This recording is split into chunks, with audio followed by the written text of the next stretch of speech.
নমস্কার। গ্রহের সিরিজ শুরু করছি। এই সিরিজে আমাদের ভারতীয় জ্যোতিষে যে 9টি গ্রহ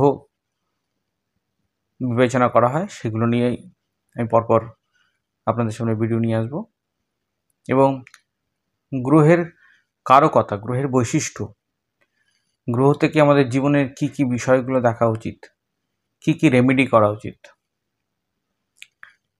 সেগুলো নিয়ে আমরা আপনাদের সামনে ভিডিও আনব। গ্রহের রেমেডি বলতে ঠিক কি কি বিষয় মাথায় রাখতে হবে সেটাই প্রধান আলোচনার বিষয় হবে। খুব মনোযোগ সহকারে ভিডিওগুলো দেখবেন, তার থেকে অনেক কিছু শিখতে পারবেন। জীবন বদলে যাওয়ার মতো অনেক কিছুই এই ভিডিওতে জানতে পারবেন। মনোযোগ সহকারে যদি সেগুলোকে অধ্যয়ন করেন বা সেগুলো অনুশীলন করেন তাহলে দেখবেন জীবনের সব ক্ষেত্রেই কাজে দেবে। সেটা নিজের সম্পর্ক, নিজে, শরীর স্বাস্থ্য, আর্থিক এবং সামাজিক বা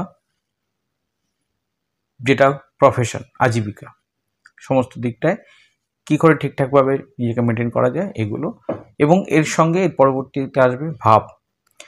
দুটির কম্বিনেশন নিয়ে বিষয়টা আরও ভালোভাবে বুঝতে পারবেন।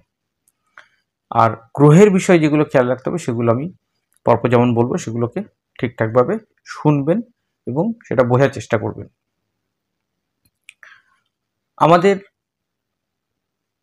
জ্যোতিষে 9টি গ্রহ, তার মধ্যে গ্রহ হিসাবে যেমন রাহু কেতুকেও ধরা হয়, চন্দ্রকেও ধরা হয়, আবার রবিকেও ধরা হয়। অ্যাস্ট্রোনমিক্যালি গ্রহ আর অ্যাস্ট্রোলজিক্যালি গ্রহের মধ্যে পার্থক্য আছে। অ্যাস্ট্রোনমিক্যালি গ্রহ ডেফিনেটলি একটা প্ল্যানেটারি একটা ডেফিনিশন নিয়ে চলে, নির্দিষ্ট কারকতা নিয়ে চলে, কিন্তু আমাদের অ্যাস্ট্রোলজিক্যালি পৃথিবী থেকে যেহেতু আমরা পুরো বিষয়টাকে দেখি এবং পৃথিবীর মানুষের উপরে তার প্রভাবটাকে বিবেচনা করি, সেজন্য পৃথিবী থেকে যা কিছু আমাদের গণনার মধ্যে আসে সেগুলোকে আমরা তুলে ধরি এবং যেগুলো জীবনের প্রভাব বিস্তার করে বা প্রভাব ফেলে সেগুলোকে আমরা গ্রহ মনে করি। কেননা ভাব থেকে এবং নক্ষত্র থেকে যে এনার্জি এই ব্রহ্মাণ্ডীয় বস্তু বা ব্রহ্মাণ্ডীয় যে গণনা, কারণ রাহু কেতু ব্রহ্মাণ্ডীয় বস্তু নয়, এটি একটি গণনা বিন্দু, তো এদের পারস্পরিক অবস্থানের বিষয়ে যে একটা গাণিতিক সম্পর্ক তৈরি হয়, সেই সম্পর্কের যে ফলাফল সেটা আমরা বোঝার চেষ্টা করি। সেই জন্য গ্রহ হিসাবে অ্যাস্ট্রোনমিক্যাল গ্রহ আর অ্যাস্ট্রোলজিক্যাল গ্রহ কিন্তু পার্থক্য আছে, সেটাকে খেয়াল রাখতে হবে।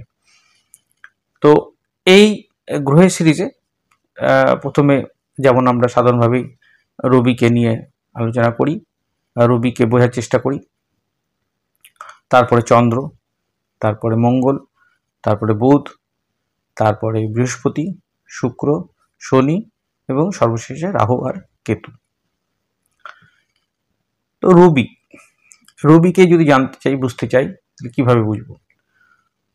পূব আকাশে ঠিক ভোরবেলায় যে লাল একটা আলোর বস্তু আমরা দেখতে পাই সেটাকে আমরা মনে করি রবি। এই রক্তিম আভা এবং পূর্ব দিকে যেখান থেকে প্রথম আলোর প্রবেশ হচ্ছে আমাদের পৃথিবীতে, সেটাকেই আমরা রবি মনে করি। তার মানে লাল, সেই জন্য রবির সঙ্গে লাল এবং রক্তিম বা একটা আভামণ্ডল, সূর্য ওঠার আগের থেকে আমরা আভা দেখতে পাই, সূর্য ডুবে যাওয়ার পরেও কিছুক্ষণ আভাটা থাকে, তো সেই জন্য আভামণ্ডল, এবং যেটা চলে যাওয়ার পরেও, গত হওয়ার পরেও রয়ে যায়, রেশ রয়ে যায়, সেটাই রবি। সেই জন্য নাম যশ রবি থেকে দেখা হয়, অর্থাৎ মানুষ চলে গেলেও তার কীর্তি রয়ে যায়, তার সুনাম রয়ে যায়, সে যে কাজটা করে যায় তার গুণগান মানুষ মনে রাখে বহুকাল। তো এইভাবে রবিকে আমরা দেখি। রবি যেহেতু আলোর পিণ্ড, সেই জন্য আলো দিলেই কি হয়, অন্ধকারটা কেটে যায়। অর্থাৎ রাতের পরে সকাল যেটা হয়, রাতের অন্ধকার কেটে যায় রবি আলোতে। সেই জন্য কোনো বিষয়ে আলোকপাত করা হচ্ছে রবি, এবং অন্ধকার কাটিয়ে দেওয়া রবি। তার মানে যেখানে তমসা, যেখানে অন্ধকার, যেখানে অজ্ঞান, সেখানে জ্ঞানের আলো দেওয়া, সেখানে আলো দেওয়া, সেখানে অন্ধকার অর্থাৎ কালিমা বা সেখানকার নেগেটিভিটি দূর করা হচ্ছে রবির কাজ। সেটা রবি থেকে আমরা সেই বিষয়টা দেখি, যে বিষয়টা কোনো জিনিস হাইলাইট হচ্ছে, যেখানে সবার চোখের সামনে আসছে। যখনই আলো পড়ে, তখন কোনো জায়গায় আমরা গেছি, নতুন ঘুরতে গেছি, অন্ধকার, কিছু দেখা যাচ্ছে না, কিন্তু সকালবেলায় চারিদিকে দৃশ্যপট পরিষ্কার হয়ে যায়। তো আলো যখন পড়ে তখন সেই জিনিসটা আমরা দেখতে পাই। তার ফলে রবি থেকে আমরা সেসব বিষয়, যেখানে রবির দৃষ্টি পড়ছে বা রবি যেসব বিষয়ের সঙ্গে যুক্ত আছে, সেই সব বিষয়ে আলোক বা সেই সব বিষয়ে হাইলাইট হওয়ার বিষয়টা আমরা দেখি। রবি হচ্ছে সকালবেলায় পূব দিকে ওঠে, সেই জন্য পূব দিকে দিক বলি ধরা হয় রবিকে, এবং পশ্চিমে অস্ত যায়। মধ্য গগনে ঠিক 12টার সময় মধ্য গগনে থাকে, প্রচণ্ড সেখানে সময় শক্তি নিয়ে থাকে, এবং সেই সময়টা সবচেয়ে বেশি ঊর্জা, আমরা সরাসরি ঊর্জাটাকে পাই রবি থেকে। সেই জন্য মধ্য গগনে বা দশমে রবি কিন্তু বেশ স্ট্রং থাকে, এবং পূব দিকেও রবিকে দিক বলি বলা হয়। পশ্চিমে যেহেতু অস্ত যায়, সেই জন্য তুলা রাশিতে রবিকে, যেহেতু মেষ রাশি সাধারণভাবে কালপুরুষের ছকে পূব দিক এবং তুলা রাশি হচ্ছে পশ্চিম দিক, তুলা রাশিতে রবিকে অস্ত ধরা হয়, সেই জন্য রবি সেখানে দুর্বল বা নিচস্থ ধরা হয়। রবি একটা নির্দিষ্ট সময়ে পূব দিকে ওঠে এবং পশ্চিম দিকে অস্ত যায়, সেই জন্য রবিকে ডিসিপ্লিনের কারক মনে হয়, অর্থাৎ নিয়ম নিষ্ঠা সহকারে চলার কারক হচ্ছে রবি। সেই জন্য রবিকে ভালো করতে আমাদের এইসব বিষয়গুলো খেয়াল রাখতে হয়। যেসব বিষয় আমি বলছি, সেসব বিষয় যদি রবি কারকতাকে ভালো রাখতে হয়, তো এইসব বিষয়ের দিকে মনোযোগটা দিলেও রবি কারকতা অটোমেটিক্যালি ভালো হয়।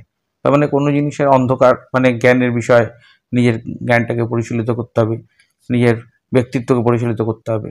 কেননা রবি হচ্ছে কি এক্সটার্নাল পার্সোনালিটি, যেটা আমাদের বাইরে থেকে দেখা যায়। কারণ রবি যখনই সূর্য ওঠে বা সূর্য থাকলে সবাই দেখতে পাবে, কেউ ঘরের মধ্যে থাকলেও টের পাবে যে বাইরে আলো ফুটেছে। তো রবির যে আভাটা, সেটা সবার কাছেই অটোমেটিক্যালি ছড়িয়ে পড়ে। সেই জন্য রবি একটু মানুষকে একটু বিখ্যাত করে, বা 10 জনের মধ্যে যার রবি খুব স্ট্রং, সেই যখন সেই 10 জনের মধ্যে প্রবেশ করবে, তখন অটোমেটিক্যালি লোকজন তার প্রতি একটা নজর দেবে, বা তাকে মনোযোগ সহকারে শুনবে বা দেখবে। তো একটা রবির প্রভাব থাকে। রবি সকালবেলা উঠে সূর্য পৃথিবীর উপর থেকে অস্ত যায় পশ্চিমে, পাহাড় পর্বত, নদী, খাল, সমুদ্রের উপর দিয়ে ঘুরে বেড়ায়। সেই জন্য রবি ঘুরে বেড়ানোরও কারক। অর্থাৎ রবি যা স্ট্রং থাকে, সে ঠিক ঘরে টিকতে চায় না, সে হয় সমাজসেবা করবে, সমাজের কাজে লাগবে। সেই জন্য সরকারি বিষয় বা সমাজের সেবামূলক বিষয়ের জন্য রবিকে গণ্য করা হয়, এবং সরকারি সেই সব বিষয় যেগুলো প্রশাসন বা শাসন বা যেগুলো সমাজের উন্নতির জন্য কাজে লাগানো হয়, সেগুলোকেই রবির সঙ্গে যুক্ত করা হয়। সেই জন্য রাজনেতা এবং সমাজপতি বা যারা গভর্নিংয়ে থাকে, যারা সমাজের কোনো নিয়ম নির্ধারক হিসাবে কাজ করেন, তাদেরকেও রবি থেকে দেখা হয়। রবি হচ্ছে সোলার সিস্টেমের সেন্ট্রাল পয়েন্ট, রাইট? কেন? সৌর পরিবারের মধ্যমণি। তো সৌর পরিবারের মধ্যমণি যেহেতু, সেই জন্য রবিকে সমাজের বা সংসারের বা পরিবারের মধ্যমণি বা হেড ধরা হয়, মাথা ধরা হয়, বা যার চারিদিকে পরিবারটা আটকে থাকে, সেই জন্য পরিবারের মাথা বা পরিবারের যে কেন্দ্রবিন্দু, তাকে ধরা হয় রবি থেকে। রবি থেকে সেই জন্য পিতাকেও ধরা হয়, যে পিতার ছায়ায় পরিবারটা তৈরি হয় বা পরিবার থাকে।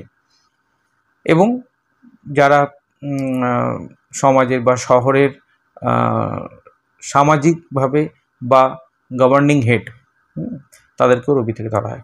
কোনো কোম্পানির হেড, তাকেও রবি হিসেবে ধরা হয়। অর্থাৎ যেসব বিষয় বা যেসব সংস্থা, সমাজ হোক, পরিবার হোক, সংস্থা হোক, সবার হেড রবি। রবি হচ্ছে সেন্ট্রাল পয়েন্ট। রবি যখন দেখা যায়, রবির আলোতে সবাই আলো পায়। একটা ছোট ঘাসও আলো পাচ্ছে, আর একটা বট গাছও আলো পায়, একটা পিঁপড়েও আলো পায়, আবার হাতিও আলো পায়। তো সবার জন্য, সেই জন্য open to all, open mindedness এবং সবার জন্য ভালো করা, সেটা হচ্ছে রবির কাজ। সেজন্য রবি আর ভালো থাকে, সে সবার মঙ্গলের জন্য কাজ করে। তার মধ্যে স্বার্থপরতা থাকে না, কারণ রবি এমন একটা মানে গ্রহপিণ্ড বা আপনাদের ভাষায় নক্ষত্রপিণ্ড বা তারাপিণ্ড, যাই হোক, যে যেমনই অ্যাস্ট্রোনমিক্যালি বলুক, এমন একটা জ্যোতিষ্ক যার চারিদিকে সবাই ঘুরে বেড়ায়, তার টানে, তার আকর্ষণে চারিদিকে প্রত্যেকটা গ্রহ ঘুরে বেড়ায়। রবি সেই জন্য আকর্ষণ শক্তিটা খুব বেশি। রবি হচ্ছে সেন্ট্রাল পয়েন্ট, যেখানে যার কেন্দ্রে চারিদিকে লোকে ঘুরে বেড়ায়। রবি হচ্ছে কি বিচারপতি, কারণ সে সবার কল্যাণের জন্য যা কিছু বলবে সেটা সবার ভালোর জন্যই বলবে। তার নিজস্ব স্বার্থ বলে কিছু থাকে না, রবির নিজস্ব স্বার্থ কিছু নেই, সবার কল্যাণের জন্যই তার উপস্থিতি। এবং রবির এই এনার্জি, যেটা যে এনার্জি থেকে সাধারণ তৃণ এনার্জি পাচ্ছে, এবং সেই এনার্জি প্রাণীর মধ্যে সঞ্চারিত হচ্ছে। মানুষ হোক, পশু পাখি হোক, সবাই ডাইরেক্ট হইতে বা ইনডাইরেক্ট হইতে সূর্যের যে এনার্জি, সেই এনার্জি থেকে ভাইটালিটি পায়, শক্তি পায়, কোষগুলো শক্তি পায়। সেই জন্য রবি হচ্ছে ভাইটালিটির কারক। রবি হচ্ছে সেই জন্য আয়ুর্বেদেরও কারক, কারণ আয়ুর্বেদ হচ্ছে natural therapy, natural healing, natural energy, যেটা শরীরকে ব্যালেন্স করে বা শরীরের যে দোষগুলো বা গুণগুলো আছে সেগুলোকে ব্যালেন্স করে। সেই জন্য রবি থেকে আমরা কবিরাজ বা কবিরাজি বা আয়ুর্বেদের বিষয়টা আমরা দেখি। রবি হাড়ের বা ক্যালসিয়ামেরও কারক, কারণ রবি হচ্ছে গিয়ে আমাদের ওই যে বললাম যে পুষ্টি যোগায়, তো শরীরে যে কাঠামো, সেই কাঠামোর পুষ্টি যোগায় হচ্ছে রবি। রবি হৃদয়ের মাসেলগুলো হচ্ছে কারক হচ্ছে রবি। যেমন হৃদয়ের রক্ত চলাচলের কারক হচ্ছে চন্দ্র, কিন্তু মাসেল যেটা হার্ট মাসেল যেটা পাম্প করে, সেটার কারণ হচ্ছে রবি।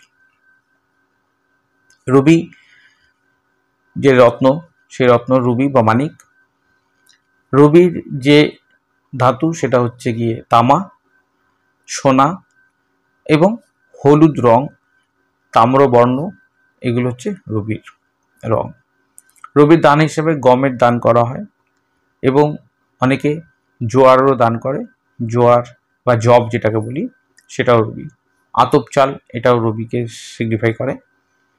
অর্থাৎ রবির জন্য যে অফার দিই বা অফারিংস যেটা করি, বা যেটা আমরা রবিকে তুষ্ট করার জন্য যেটা আমরা জল দিই রবিকে দেখিয়ে, তার মধ্যে সিঁদুর এবং আতপ চাল, যেটা অক্ষত বলা হয়, এবং লাল জবা দিয়ে তারপরে সূর্যকে জল দেওয়া হয়।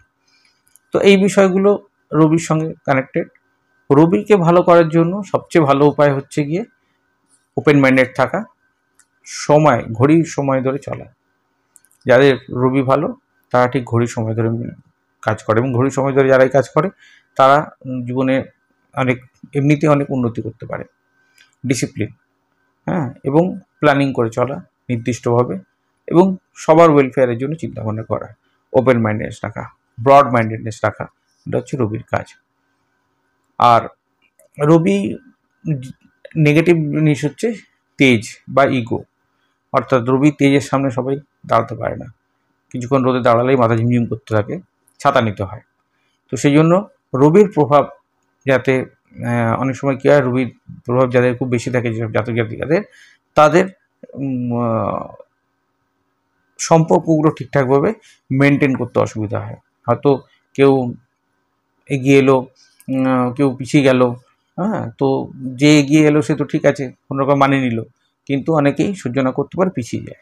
সেই জন্য রবির মাইথোলজিক্যালি গল্পই আছে, রবির স্ত্রী রবির তেজকে সহ্য না করতে পারে সেখান থেকে পালিয়ে গেছিলেন এবং সেখানে ছায়াকে রেখে গেছিলেন। তো সে গল্প অন্যত্র। তো ব্যাপারটা হচ্ছে রবির যে নেগেটিভিটি হচ্ছে সেটা হচ্ছে অতিরিক্ত তেজ, ইগো।